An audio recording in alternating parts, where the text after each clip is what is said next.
La pression est à son comble. C'est l'événement le plus important et risqué de l'année, la vente de pâtisseries locales. Chaque année, la banlieue subit des remarques sarcastiques et critiques de l'association des propriétaires prétentieux. Cette journée peut forger ou briser des alliances dans la rue, voire parfois des foyers. Ce n'est pas juste un événement communautaire, c'est une bataille pour la suprématie. La nouvelle venue ne compte pas se laisser dépasser par les biscuits de sa voisine. Petit souci, l'assistante choisie prépare des cupcakes cerises chocolat noir par douzaines. Cela pourrait sembler être une excellente activité pour renforcer les liens entre mère et fille, mais pas quand l'assistante insiste pour engloutir la réserve limitée de cerises maraschino. Ce comportement pourrait perturber toute l'opération. L'enfant insolente affirme encore ne pas avoir mangé d'ingrédients essentiels et fait une crise. Quand on lui dit d'aller jouer dehors avec son frère, elle veut aider, mais bon sang, elle gêne le processus de cuisson. Alors la nouvelle venue décide de prendre des mesures drastiques. Elle va mentir à sa fille. Non, pas de mensonge, elle va vraiment la duper. Avec le groupe du syndicat de copropriété, une grande détermination et une offre élevée sur un site d'occasion. La nouvelle arrivante met la main sur exactement ce dont elle a besoin pour tromper son assistante. Elle traverse la ville en courant, récupère son achat dans une boîte abîmée, le ramène chez elle et le nettoie soigneusement. Puis, elle peut le montrer à son assistante, son four sécurisé adapté aux enfants. C'est un jouet pour son assistante de 5 ans, livré avec un livre de recettes. Elle pourra faire de la pâtisserie pendant des heures avec une ampoule. La nouvelle venue peut simplement dire à son assistante qu'elle aide toujours. Cela lui libérera du temps pour façonner à la main du chocolat noir en forme de feuille, à utiliser comme décoration sur ses magnifiques cupcakes terminés. Il y a un petit hic dans ce plan infaillible. L'assistante veut maintenant vendre ses créations à la vente de gâteaux. Même après de nombreuses disputes, elle refuse d'accepter un non comme réponse, et elle crie si fort et si longtemps que la nouvelle venue finit par céder. Le jour J, pour éviter d'être vue comme une mère négligente, elle accorde un petit espace à son assistante sur son stand. Elle peut offrir ses petits brownies et autres friandises maison en extra gratuit, à côté des magnifiques cupcakes veloutés de la nouvelle venue. Cependant, elle n'a pas pu goûter ce qui est sorti de ce faux four. Ils n'ont pas l'air si mauvais, mais son assistant a insisté pour que la surprise à la confiture reste couverte avec une serviette de fête. C'est seulement quand un Oa goûte et pousse un cri glaçant que la nouvelle venue découvre la vraie surprise. Depuis son acquisition par la Fondation, l'objet, désormais désigné SCP-5620, a été sécurisé et contenu au site 17. L'objet a fait l'objet d'un premier rapport d'observation du département d'examen oculaire et somatosensoriel de la Fondation SCP, mentionnant plusieurs points notables dans leur rapport final. Le département d'examen oculaire et somatosensoriel a conclu que le SCP-5620 ne montrait aucune anomalie, étant fait surtout de métal et de plastique. Des ampoules à incandescence fournissèrent la chaleur à l'intérieur. Dès le début, il ressemblait à d'autres produits pour enfants populaires entre la fin des années 90 et début 2000. Il a également été noté qu'il existait des différences significatives entre SCP-5620 et les fourre-jouets fonctionnels disponibles dans le commerce. De nombreuses versions populaires, dont celle produite par Hasbro en 1963, incluaient des sachets de mélange à gâteau prédosé, d'autres mélanges étaient vendus séparément.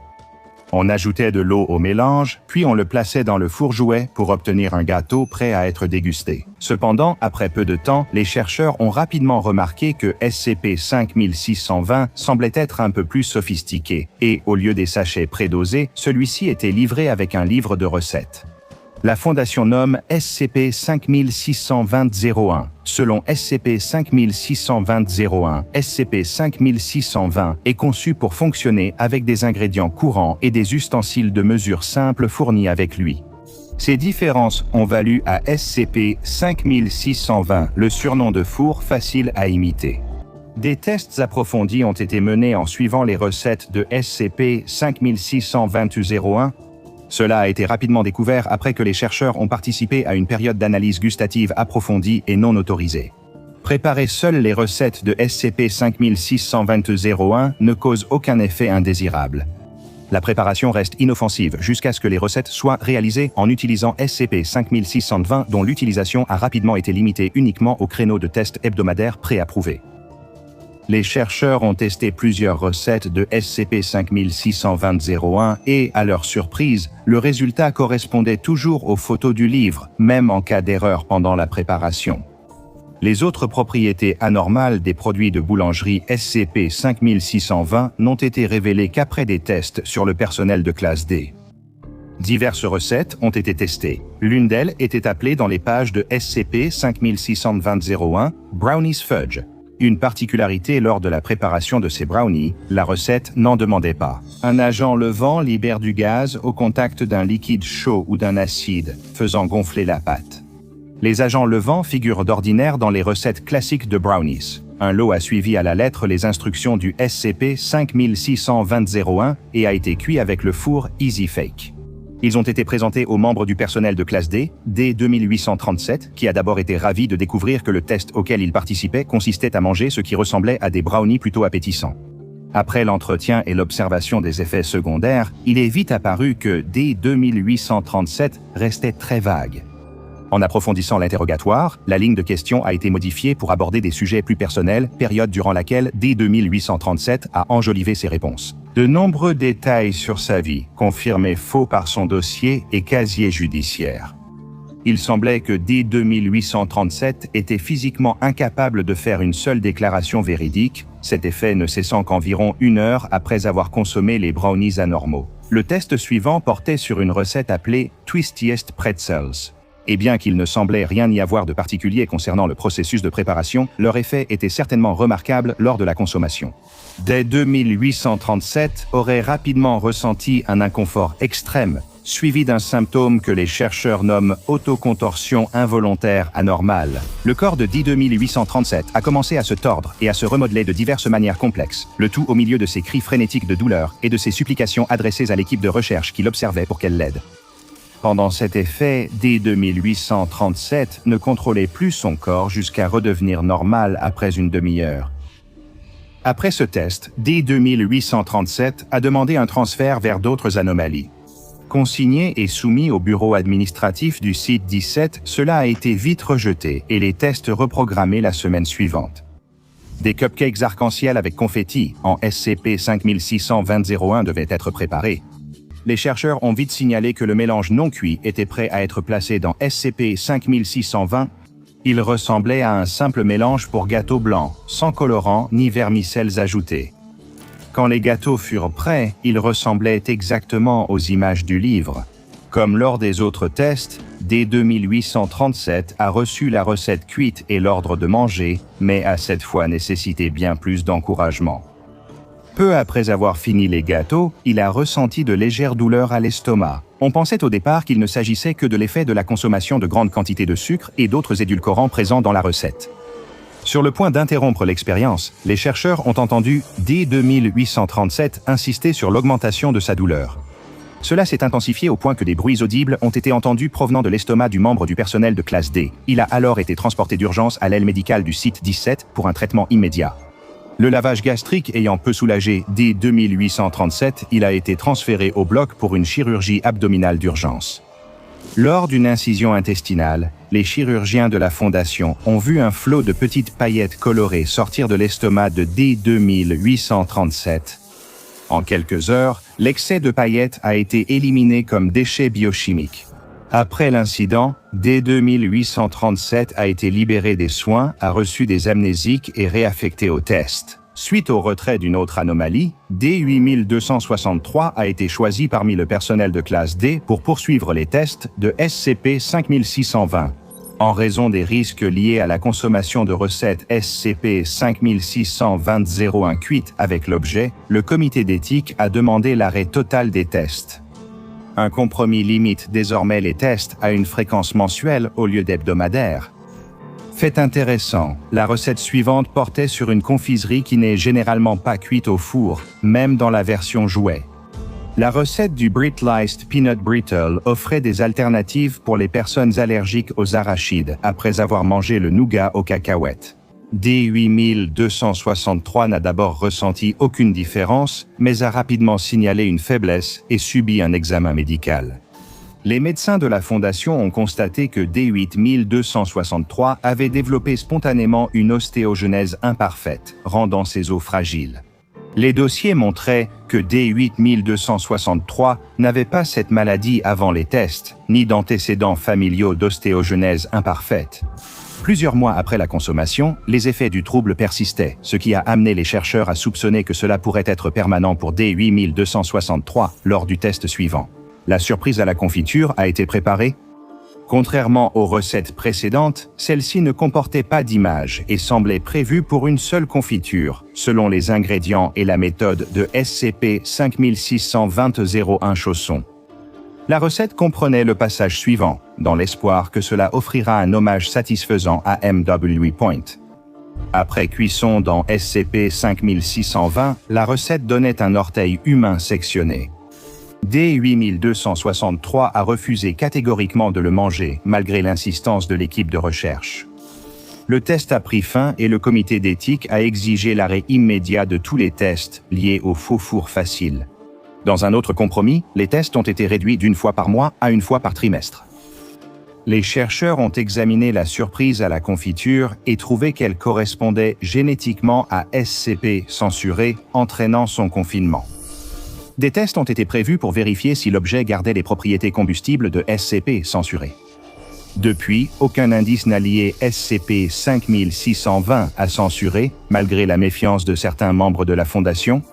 Il a été difficile de vérifier car censuré a brisé le confinement et reste introuvable. Toutefois, la nature de la brèche et les résultats des tests, notamment la surprise à la confiture, sont à noter. La Fondation examine un lien potentiel entre le fabricant du four factice facile et les sectes carcassistes. Une enquête a été lancée sur les origines précises de SCP-5620 dirigée par le chercheur Dr Olivier Risse. Le four anormal, la marque sur SCP-5620 et son livre de recettes ont été réexaminés. Ces éléments montraient que le four avait été fabriqué par la confiserie Sugarcomb avec MW Incorporated. Cependant, en cherchant plus d'informations sur ces entreprises, la Fondation n'a pas pu découvrir grand-chose. Il ne semblait exister aucune entité appelée Confiserie Sugarcomb et aucune société n'avait jamais été enregistrée sous les initiales MW. Cependant, l'enquête allait connaître une avancée décisive. Le 16 avril 2020, lorsque les robots d'exploration du web de la Fondation, à la recherche d'autres utilisations des initiales MW, sont tombés sur une piste potentielle. Il semblait y avoir un lien entre la société MW Incorporated mentionnée précédemment et plusieurs utilisateurs en ligne, dont l'association avec un groupe d'intérêt anormal désigné sous le nom de GOE a été confirmée. 5869, également connu sous le nom de joueurs contre l'herbe. Il s'agit d'un réseau vaguement organisé d'individus dépossédés ou marginalisés, connus pour opérer exclusivement en ligne. Les joueurs contre l'herbe, une quarantaine de membres de 15 à 30 ans, venaient d'un groupe dissident d'Anormal. On est cool, déjà? Cependant, ils semblent avoir abandonné la création d'art anormal au profit de la production d'anomalies, soit conçues pour leur propre amusement, soit destinées à des fins satiriques. Bien que ces anomalies aient menacé la discrétion de la Fondation SCP, leur danger pour la vie humaine est resté faible. Cependant, les gamers contre la weed restent antagonistes envers la Fondation, sans hostilité directe. Compte tenu du faible nombre de membres, de leur anonymat en ligne et de leur capacité probablement anormale, la Fondation a eu du mal à localiser et neutraliser les gamers contre la weed. La confirmation est venue quand le Dr Olivier Risse a contacté certains membres pour les interroger sur le SCP-5620 dans le cadre de son enquête. Sugarcomb Confiserie et MW Incorporated. Peu après leur premier contact avec les gamers contre la weed, un fondateur présumé du groupe, parfois appelé personne d'intérêt 6870, a pris contact. Jude Créo était un ancien membre de Are We Cool-Ayet, qui a ensuite fondé Gamers contre la weed. Il a quitté le collectif d'art anormal après la mort d'un ami lors d'une exposition à WC. Jude Créo a contacté la Fondation SCP pour organiser une visioconférence le 18 avril 2020. Pendant la visioconférence avec le Dr Olivier Risse, Créo a refusé d'allumer sa webcam et a réprimandé le chercheur de la Fondation pour avoir, selon lui, harcelé les membres de Gamers Against Weed. Il a évoqué un accord entre le groupe et la Fondation. S'ils ne causent aucun tort et ne percent pas le voile, ils seront laissés tranquilles. Monsieur Créo pensait que la Fondation voulait rompre la trêve, alors qu'Olivier Risse affirmait que contacter Gamers Against Weed ne violait pas l'accord. Vu le lien suspecté entre les membres de leur groupe et une anomalie mal comprise, ainsi qu'une brèche de confinement non résolue. Le docteur Oliveris a montré à Créo des images du SCP-5620 que celui-ci n'a pas reconnu, pensant seulement à un four Easy Bake du commerce. Mais en voyant la photo du résultat de la surprise à la confiture, il a semblé reconnaître, même si M. Créat a d'abord esquivé la question. Interrogé sur les initiales MW. Il a répondu par une question demandant leur lien avec le four. En réponse, Dr Olivieris a révélé les noms des entreprises soupçonnées d'avoir fabriqué le SCP-5620. En étouffant un rire, Jude Créo a expliqué que les lettres MW. Signifiaient « mère qui demande les orteils ». On pensait que c'était une anomalie mémétique créée par des opposants au cannabis, mais Créo a affirmé que son groupe n'était pas lié à ce nom. Il pensait que cela venait de la main du serpent, un autre groupe anormal, responsable de nombreuses violations de confinement de la Fondation. Peu d'informations étaient connues sur la main, mais la Fondation savait qu'elle critiquait ouvertement sa méthodologie. Il s'opposait notamment au confinement et à la destruction d'anomalies humanoïdes sensibles, surtout si elles sont humaines et non menaçantes pour la Fondation ou le monde. On ignore toujours comment la main du serpent a découvert l'existence des anomalies ou celle de la Fondation elle-même. Selon Jude Créo, la soi-disant mère qui exige les orteils de chacun, c'était une entité anormale liée au sarkicisme, culte célèbre pour vénérer la maladie et la chair. Dans son récit vague, Créo a dit qu'elle avait un Alcost, entité sarkique habituellement contrôlée par les carcistes, membres haut placés de leur ordre. Il a exprimé sa confusion sur la collaboration de la confiserie Sugarcomb avec les carcistes, mais a révélé que la main du serpent et les méchanites s'opposaient aussi à MW. Lorsque le Dr Olivieris l'a interrogé sur l'implication de son groupe, Créo a répondu que les gamers contre la weed étaient simplement au courant de ces informations grâce à des sources fiables. Cependant, il n'était pas activement impliqué dans la situation. Il a suggéré que ces sources l'ont informé sur l'action de l'orteil sectionné et des 9 autres. Lorsqu'on lui a demandé plus d'informations, Créat a mentionné que les méchanites avaient l'intention de garder certains de ces autres orteils loin des sectes Carcis qui vénèrent MW. La plupart d'entre eux restaient encore en sa possession. Créo pensait que certains avaient été détruits, mais la Fondation possède désormais un exemplaire de SCP-5620 remettant en cause cette croyance. Jude Créo a soudain interrompu le Dr Olivieris, suggérant que les carcistes liés à MW. Cherchaient à créer plus d'orteils pour lui plaire. Le faux four facile pouvait être utilisé pour invoquer ceux qui existaient déjà. Il a terminé en riant, proclamant que c'était la chose la plus incroyablement stupide qu'il ait jamais entendue. En réponse, le Dr Olivieris a demandé à Créo s'il savait ce que la mère, qui exige les orteils de chacun, comptait faire de ses offrandes. Le fondateur de Gamers Against Weed a répondu que ce n'était pas la bonne question et ne pensait pas que MW. Voulait faire quoi que ce soit avec les orteils. Selon lui, la vraie question était ce que ses adeptes allaient en faire. Après avoir refusé de donner plus de détails, Jude Créo s'est déconnecté de la vidéoconférence et n'a pas répondu aux tentatives de la Fondation, tout comme les Gamers Against Weed. Aucun rapport confirmé n'indique que la main du serpent et les méchanites s'opposent à l'entité sarkique MW. Toutefois, tous les membres du personnel accrédité ont jugé préoccupant qu'un tel affrontement puisse survenir sans que la Fondation en soit informée. Depuis fin mars 2020, tout test supplémentaire avec le SCP-5620 a cessé. Suite à un ordre de suspension des expérimentations jusqu'à nouvel avis de l'administration du site 17, il doit rester dans un casier standard, alors que les chercheurs pensèrent depuis longtemps que le four factice facile était un objet unique en son genre. La découverte de la confiserie Sugarcomb a remis en question cette hypothèse. La Fondation SCP estime désormais que plusieurs SCP-5620 pourraient avoir été fabriqués. La préoccupation est que si ces objets étaient acquis par des carcistes, ils pourraient être utilisés pour invoquer davantage d'orteils recherchés par les adeptes de la mère, qui exigent qu'on lui offre ces orteils.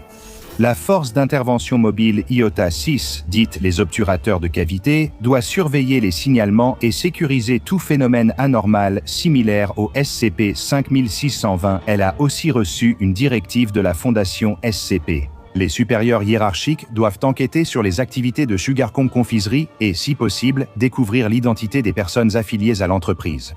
À ce jour, aucun employé ou dirigeant n'est lié à Sugarcomb Confiserie et l'existence de cette entreprise n'est pas vérifiée. Découvrez le Patreon du Dr Bob et devenez chercheur junior. Regardez aussi une autre entrée des dossiers du Dr Bob, comme SCP-426 Je suis un grille-pain.